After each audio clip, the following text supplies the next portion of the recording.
Hey, welcome back to Reading the Bible Together. Pastor Joe is here again with me because we record all of these episodes a week at a time. That's right. We are not wearing the same right, clothes all week long. Four more after or three more after this one. But today we're coming to Matthew 22.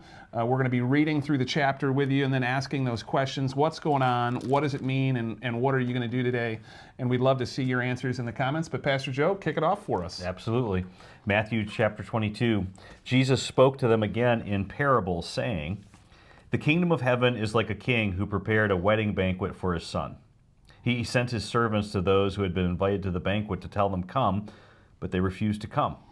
Then he sent some more servants and said, 'Tell those who have been invited that I've prepared my dinner. My oxen and fatted calf have been butchered. Everything is ready. Come to the wedding banquet.'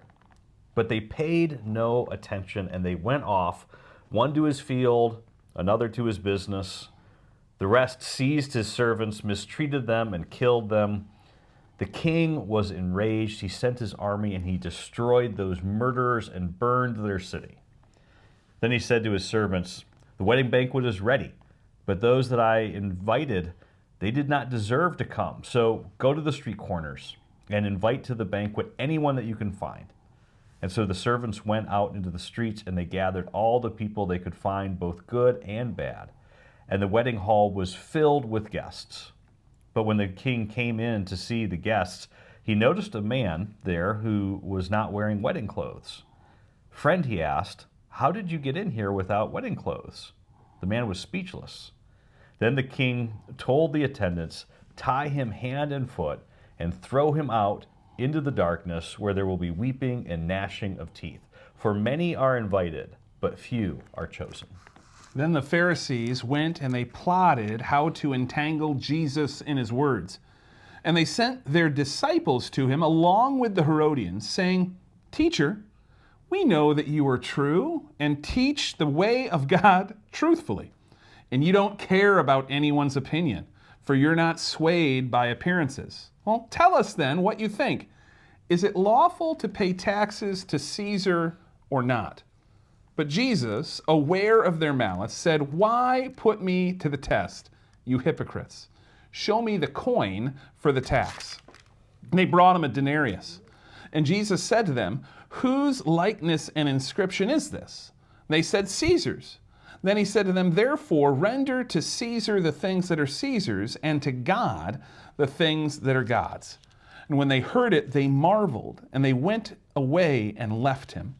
The same day, Sadducees came to him, who say there is no resurrection of the dead. And they asked Jesus a question, saying, "Teacher, Moses says that if a man dies having no children, his brother must marry the widow and raise up children for his brother. Well, now there were 7 brothers among us, and the first married and died, and having no children, left his wife to his brother. So too the second and the third, down to the 7th, and after all, the woman died. In the resurrection, therefore, of the 7, whose wife will she be? For they all knew her." But Jesus answered them, "You are wrong, because you know neither the Scriptures nor the power of God. For in the resurrection they neither marry nor are given in marriage, but are like the angels in heaven. And as for the resurrection of the dead, why have you not read what was said to you by God? 'I am the God of Abraham, and the God of Isaac, and the God of Jacob.' He is not the God of the dead, but of the living." And when the crowd heard it, they were astonished at his teaching. Hearing that Jesus had silenced the Sadducees, now the Pharisees got together, and one of them was an expert in the law. And so he tested Jesus with this question. He said, "Teacher, which is the greatest commandment in the law?" And Jesus replied, "Love the Lord your God with all your heart, with all your soul, with all your mind. This is the first and the greatest commandment. And the second is like it. Love your neighbor as yourself. All the law and all the prophets hang on these 2 commandments."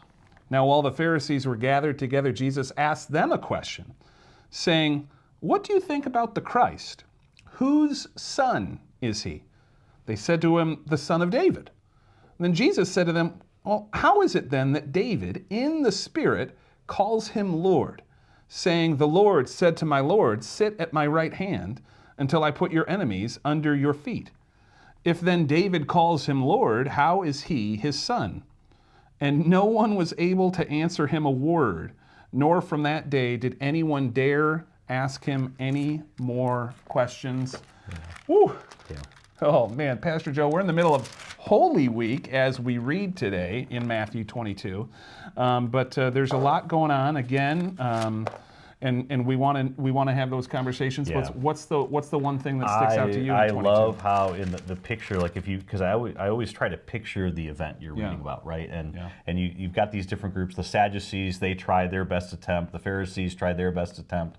Neither of them get anywhere. Right. Jesus asks a relatively simple question, right? Yeah. It's not a big setup like the other two, and they can't even come close, right? And it's just so amazing, reminding me of not only the wisdom, but just the down-to-earth, practical level at which Jesus is interacting with us as people and reminding us that if we try to put God in a box, we are wrong to begin with, right? For sure. And I love to that same kind of thing. So often when Jesus is asked a question, it's a trap, or they're trying to trick him, so he doesn't always give a straight answer. He gives kind of a couched answer. But when he's asked about the greatest commandment, it's the end of his earthly ministry. He just tells it straight as it is. Love the Lord your God with all your heart, soul, mind, and strength, and then includes that the second is like it, right? It's the explanation of how we love God by loving our neighbor as ourself. And so that's the one that sticks out to me. He didn't couch it. He didn't ask a question back. He just said, "Hey, here's what it is." That's right. And so that's awesome to me. What's that kind of deep meaning to you today? That right there. I mean, those are words that you hear me ask this question. The question is certainly not original with me, but a question that is, I think, so profound. What does love require of me? I may not always understand what I should do or what should be done, but I can think about and I can usually figure out, well, if I was going to love this person in this moment the way Jesus has loved me, what does that look like? And then what do I need to do about it? Exactly. I love that. And I'm keying in on the question that Jesus answers, should we pay taxes? And a lot of times we dismiss the answer like, oh, give to Caesar what is Caesar and give to God's what is God's. But if we think about that a little bit more deeply, the meaning for me is that I am to give God my everything. That's right. Right? As Paul would explain in Romans 12, like it's a whole living sacrifice, and that's played out in how I love other people. And so I love that one because it's always Jesus ramping up the degree of difficulty. It's always inviting us to do more, to love like he does. That's right. But what are you going to do today, having read Matthew 22?